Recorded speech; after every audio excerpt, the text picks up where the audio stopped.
Ketika seorang bayi lahir ke dunia ini, ia tidak membawa apa-apa. Tidak ada pengetahuan, tidak ada kekuatan, tidak ada kemampuan untuk bertahan sendiri. Tapi ada satu hal yang sudah ada di dalam dirinya sejak detik pertama. Satu kebutuhan yang jauh lebih mendasar dari lapar, dari haus, bahkan dari rasa sakit. Para psikolog menyebutnya kebutuhan akan kelekatan. Kebutuhan untuk tahu bahwa ada seseorang yang peduli, yang hadir, yang tidak akan pergi. Dan yang mengejutkan, kebutuhan ini tidak hilang saat kita dewasa. Ia hanya berubah bentuk.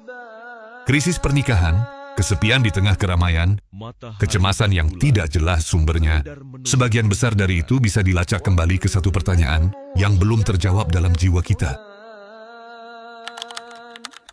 Dan pertumbuhan dan pepohonan, keduanya tunduk kepada... Pada tahun 1940-an, seorang psikiater Inggris bernama John Bowlby melakukan sesuatu yang belum pernah dilakukan sebelumnya. Ia mengamati anak-anak yang dipisahkan dari orang tua mereka, baik karena perang, rumah sakit, atau panti asuhan, dan ia menemukan sesuatu yang mengubah seluruh dunia psikologi. Bowlby kemudian bekerja sama dengan peneliti Mary Ainsworth. Mereka menemukan bahwa cara seorang anak membentuk hubungan dengan pengasuhnya akan membentuk pola yang mereka bawa seumur hidup. Pola ini disebut attachment style, gaya kelekatan. Dan ada 3 yang utama. Pengasuh responsif dan konsisten.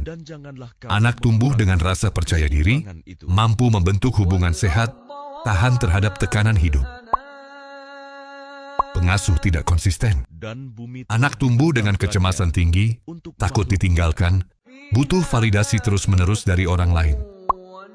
Pengasuh tidak responsif atau menolak. Anak tumbuh dengan menutup diri secara emosional, sulit mempercayai orang lain, tampak tidak butuh siapa-siapa. Yang mempunyai kelopak mayang. Masalahnya, tidak ada manusia yang sempurna sebagai figur kelekatan. Orang tua terbaik pun punya hari buruk. Sahabat terpercaya pun bisa mengecewakan. Pasangan paling setia pun punya keterbatasan. Lalu pertanyaannya, apakah manusia bisa mencapai secure attachment yang sesungguhnya? Tanpa batas, tanpa syarat, para peneliti Muslim mulai mengajukan pertanyaan ini kepada teks-teks Islam. Kelekatan yang benar-benar aman. Dan Yakin Institute, lembaga riset Islam terkemuka di Amerika, melangkah lebih jauh. Dalam penelitian besar mereka tentang kesehatan mental Muslim, mereka menemukan bahwa kedekatan dengan Allah adalah variabel tunggal terkuat dalam memprediksi kesehatan jiwa seorang Muslim. Lebih kuat dari dukungan keluarga, lebih kuat dari kondisi ekonomi. Bismillahirrahmanirrahim. Dengan nama Allah yang Maha Pengasih, Maha Penyayang. Alhamdulillahi Rabbil Alamin. Segala puji bagi Allah, Tuhan seluruh alam. Ar-Rahmanir-Rahim. Yang Maha Pengasih, Maha Penyayang. Perhatikan sesuatu yang sangat istimewa. Dalam Al-Fatihah, 7 ayat yang kita baca. Sebanyak 17 kali sehari, Allah memperkenalkan dirinya 2 kali dengan nama kasih sayang. Bukan dengan nama kekuasaannya terlebih dahulu. Bukan dengan nama keagungannya. Tapi dengan Ar-Rahman, Maha Pengasih, dan Ar-Rahim, Maha Penyayang. Dan 2 nama ini bukan pengulangan. Mereka adalah 2 dimensi kasih yang berbeda. Ar-Rahman adalah samudra kasih yang tak bertepi, meliputi setiap makhluk di seluruh alam semesta, beriman atau tidak, baik atau buruk. Matahari bersinar untuk semua orang. Hujan turun untuk semua ladang. Ar-Rahim adalah kasih yang lebih dalam, intim, personal, berkelanjutan. Kasih yang menjaga orang beriman, bahkan di saat mereka tidak menyadarinya. Kasih yang masih ada, bahkan setelah 1000 kesalahan. Tidak ada manusia yang bisa mencintaimu seperti ini. Dan jiwa kita, seperti yang dibuktikan sains, memang sedang mencari persis ini sejak kita lahir. Maka nikmat Tuhanmu yang manakah? Kedua nama Allah ini, dustakan. Ar-Rahman dan Ar-Rahim, berasal dari satu akar kata, rahmah. Dan kata rahmah ini berasal dari kata rahim. Rahim seorang ibu. Para ulama menjelaskan bahwa ini bukan kebetulan bahasa. Allah sendiri yang menggunakan akar kata ini untuk menggambarkan kasih-Nya. Artinya, kasih Allah kepada kita adalah seperti kasih seorang ibu kepada bayi. Dalam rahimnya penuh, total, tanpa syarat, tanpa henti, bahkan melebihi itu. Rasulullah SAW pernah melihat seorang ibu yang terpisah dari bayinya di tengah kerumunan, lalu berlari memeluk bayinya dengan penuh kasih. Beliau bertanya kepada para sahabat, apakah kalian melihat ibu ini akan melemparkan bayinya ke dalam api? Mereka menjawab, tidak ya Rasulullah. Beliau bersabda, Allah lebih sayang kepada hamba-Nya daripada ibu ini kepada bayinya. Hadits riwayat Bukhari dan Muslim. Ini bukan metafora. Ini adalah jaminan langsung dari Rasulullah Shallallahu Alaihi Wasallam. Akan binasa. Doa Ar-Rahman Ar-Rahim disebutkan di Bismillah ayat 1 dan kemudian diulang lagi. Di ayat 3 Al-Fatihah, para ulama tafsir menjelaskan bahwa pengulangan ini bukan tanpa maksud. Di Bismillah, ia adalah pintu masuk. Kita memulai segalanya dengan kasih Allah. Di ayat 3, ia adalah penegasan identitas. Setelah kita menyebut Allah sebagai Rabb, semesta alam yang agung, kita langsung diingatkan. Dia yang Maha Agung itu juga Maha Kasih. Keagungannya tidak menjauhkannya dari kita, justru kasih-Nya yang membawanya dekat. Apa yang di langit Dalam Ihya Ulumuddin, selalu meminta. Imam Al-Ghazali menulis bahwa jiwa manusia tidak bisa mencapai ketenangan sejati selama ia masih mencari kasih dan penerimaan dari selain Allah. Bukan karena hubungan manusia tidak penting, tapi karena tidak ada kasih manusia yang cukup besar untuk mengisi kekosongan yang hanya bisa diisi oleh kasih ilahi. Ini persis yang oleh psikologi modern disebut sebagai secure base, fondasi aman yang menjadi titik berangkat semua hubungan sehat. Beri perhatian sepenuhnya kepadamu. Quran Surat Az-Zumar ayat 53. Qul ya ibadiyalladzina asrafu ala anfusihim la taqnatu min rahmatillah. Katakanlah, wahai hamba-hambaku yang telah melampaui batas terhadap diri mereka sendiri, janganlah kalian berputus asa dari rahmat Allah. Ayat ini turun untuk orang yang merasa terlalu berdosa untuk diampuni. Allah memanggil mereka bukan dengan wahai orang-orang berdosa, tapi dengan ya ibadi, wahai hamba-hambaku, kepemilikan yang penuh kasih, bahkan di saat kita jauh.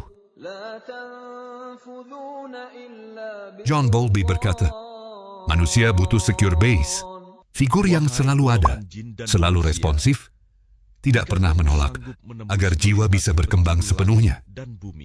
Al-Fatihah memperkenalkan kita kepada figur itu, Ar-Rahman, Ar-Rahim. Dan bumi, maka tembuslah. Kamu tidak akan mampu menembusnya, kecuali Bowlby and Ainsworth berkata, kekuatan dari Allah. anak dengan secure attachment tumbuh lebih percaya diri, lebih tangguh, lebih mampu mencintai. Al-Fatihah berkata, Ar-Rahman Ar-Rahim. Allah adalah figur kelekatan yang paling sempurna yang pernah ada. Journal of Muslim Mental Health berkata, Allah memenuhi semua kriteria sebagai attachment figure yang ideal. Selalu hadir, selalu responsif, tidak pernah menolak. Kepada kamu jin Al-Quran berkata, wa huwa ma'akum aina ma kuntum, dan dia bersamamu dimanapun kamu berada. sehingga kamu tidak Yakin Institute berkata, kedekatan dengan Allah adalah prediktor terkuat kesehatan jiwa Muslim. Imam Al-Ghazali berkata, jiwa tidak bisa tenang selama masih mencari di tempat yang salah. maka nikmat Tuhanmu yang manakah yang kamu dustakan? Kita hidup di zaman yang dipenuhi koneksi, ratusan teman di media sosial, grup keluarga yang tak pernah sepi, notifikasi yang tak pernah berhenti. Tapi mengapa begitu banyak orang yang merasa sendirian? Karena yang mereka cari bukan sekadar koneksi. Yang mereka cari adalah kelekatan yang aman. Dan jiwa manusia, sejak Bowlby, sejak Al-Ghazali, sejak Al-Fatihah pertama kali diturunkan, selalu tahu bahwa hanya ada satu tempat untuk menemukannya. Izinkan saya bertanya sesuatu yang mungkin belum pernah kamu tanyakan pada dirimu sendiri. Selama ini, Kepada siapa kamu mencari rasa aman? Kepada pasangan? Kepada orang tua? Kepada pencapaian dan prestasi? Kepada angka di rekening Pada bank? hari itu, Tidak ada yang salah dengan mencintai semua itu. Tapi jika kamu menjadikan salah satunya sebagai sumber utama rasa amanmu, kamu sedang memikul beban yang tidak seharusnya ditanggung oleh hal-hal fana. Sebelum hari ini berakhir, maka duduk nikmat sejenak dan Tuhanmu yang tanyakan, manakah ketika saya merasa tidak aman atau cemas, kemana saya pertama kali mencari ketenangan? Apakah saya sudah membiarkan diri saya benar-benar merasakan kasih Ar-Rahman Ar-Rahim? Atau selama ini saya hanya tahu tentangnya tanpa merasakannya? Adakah luka dari masa lalu yang membuat saya sulit mempercayai bahwa ada yang benar-benar peduli tanpa syarat? dan kakinya? Tantangan minggu ini adalah yang paling sederhana, tapi mungkin yang paling sulit. Setiap kali kamu membaca Ar-Rahman Ar-Rahim dalam salat, dalam bismillah, kapanpun, berhentilah sejenak dan katakan dalam hatimu, Ya Allah, Engkau yang Maha Pengasih. Aku sedang mencarimu dan aku tahu Engkau sudah ada di sini. Tulis di komentar Neraka jahanam satu hal yang paling kamu rindukan untuk bisa kamu percayakan sepenuhnya kepada Allah. Saya ingin membacanya. Di episode pertama, kita menemukan bahwa bismillah adalah cara otak mereka diriset ke kondisi terbaiknya. Di episode kedua, Alhamdulillah adalah terapi syukur yang mengubah kimia otak kita. Dan hari ini, Ar-Rahman Ar-Rahim menjawab pertanyaan terdalam yang pernah ada dalam jiwa manusia. Apakah ada yang benar-benar peduli padaku? Maka nikmat Tuhan Jawabannya, yang ya, manakah selalu, tanpa batas, kamu dustakan? tanpa syarat. Di episode berikutnya, kita akan membahas sesuatu yang mungkin mengubah cara kamu memandang setiap ujian dalam Dan hidupmu. bagi siapa yang takut akan saat menghadap Tuhannya, ada dua. Seorang psikolog Austria yang selamat dari kamp konsentrasi Nazi menemukan bahwa ada satu hal yang tidak bisa direnggut dari manusia, bahkan dalam kondisi terburuk sekalipun. Dan Al-Fatihah menyebutnya dengan 4 kata, Maliki Yaumidin. Maka nikmat Tuhanmu yang manakah yang kamu dustakan?